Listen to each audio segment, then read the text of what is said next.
Jacksonville Jaguars off to their home away from home, trying to bounce back from a disappointing L a week ago, trying to bounce back versus the LA Rams, who pulled off that exact feat when they rebounded for a win over Baltimore. Stafford, no one's open, takes a shot, going deep. Kyron Williams, is he in? Flags fly, he's in. So we got a battle of two 4-2 teams. 4-3 isn't the end of the world, but 5-2 feels kind of money, as Trent might put it. Rams don't come in off a flashy win, but they'll take it. No eye-popping stats from any of their offensive stars week 6. Matthew Stafford lost a fumble, 1 touchdown, 181 yards, a 98 rate, didn't get picked off, hasn't thrown an INT in 3 games, 7 touchdowns in that span. Stafford has Higbee wide open, makes the catch, walks in, touchdown Rams. The Jacksonville secondary he takes on next has played the pass great in 2025. Not so great last week.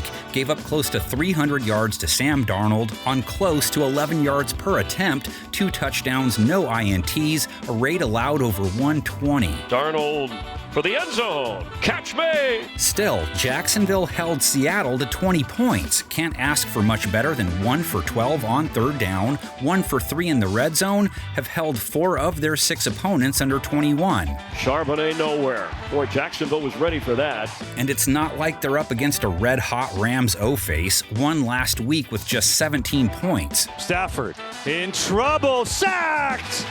Oh, the Ravens had to have it, and they come through big. They had been good for 23-plus points their previous 4 straight. Wasn't a pressure issue. Stafford sacked twice. 13% pressure rate faced. That's hardly anything.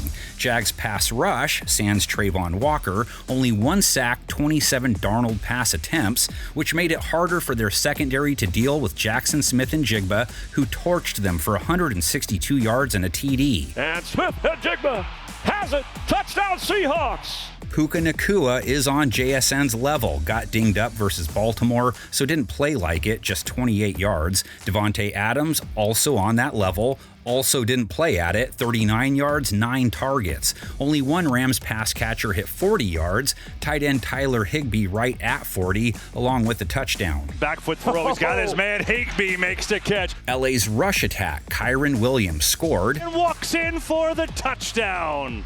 Only 3.8 a carry, had been hitting at 4.5 plus his previous 3. Neither run game comes in with mojo, as Jacksonville's Travis Etienne only managed 2.3 per attempt, only 12 tries, had been good for 4.1 or better in 4 of his previous 5. He was part of the problem as Jacksonville's offense sputtered to the tune of 12 points versus Seattle, 4 for 16 on 3rd down, not a single trip to Scott Hansen's house. Just can't miss that throw. I mean, that's a 8-yard throw. You've got a wide open, put that on the chest of the receiver. Mr. Slip 6 wasn't terrible, but Jacksonville's passing attack only produced 2 passes of 20-plus yards. Trevor Lawrence just 6.1 yards per attempt. He did throw for 250-plus yards, 2 touchdowns, no picks, a respectable 97 rate. Floating one, open, and the catch. Let's check his feet. Brian Thomas Jr. hauls that in.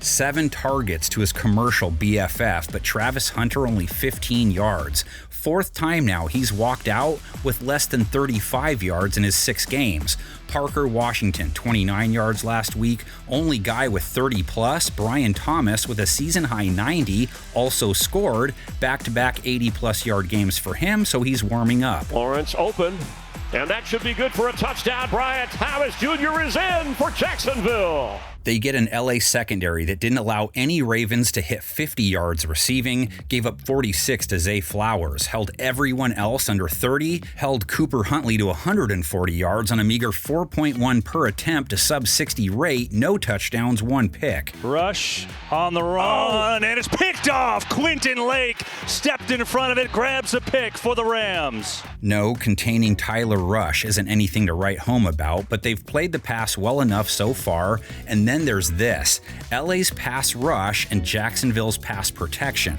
That is, if they get some this week. Lawrence took 7 sacks last week, faced pressure 50% of the time, and took a ridiculous 17 hits.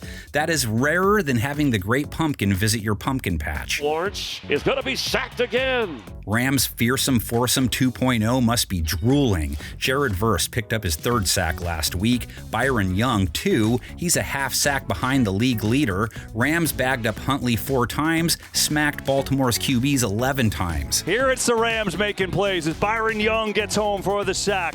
The only guy to give LA's defenders trouble last week, Derrick Henry, got him for 122 yards on 5.1 a carry. Derrick Henry running through Rams and down to the 15. They hadn't really struggled versus any other backs this season, though. If you are one of the newcomers to the game preview world and don't like the AI voiceover program we're using, be assured we're looking for a new one. So please come back next week and check out to see what we came up with. Be sure to click into every game, too, as we might test different ones out.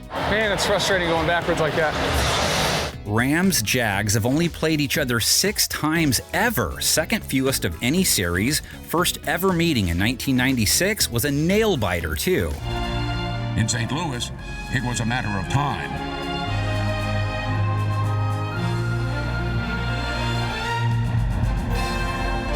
Despite outgaining the Rams by more than 300 yards and setting numerous team records, the Jaguars' final drive left them stranded at the Rams' 5-yard line. The ball is rolling free. The referees have got to do something to stop the clock. Mark Brunell cannot get it off. Time expired before the Jaguars could attempt the tying field goal. Once more, they walked the tightrope and fell at the finish. If a team learns from tough losses, then the Jaguars got a great education. But the downtimes never got them down, and they bounced back with gusto.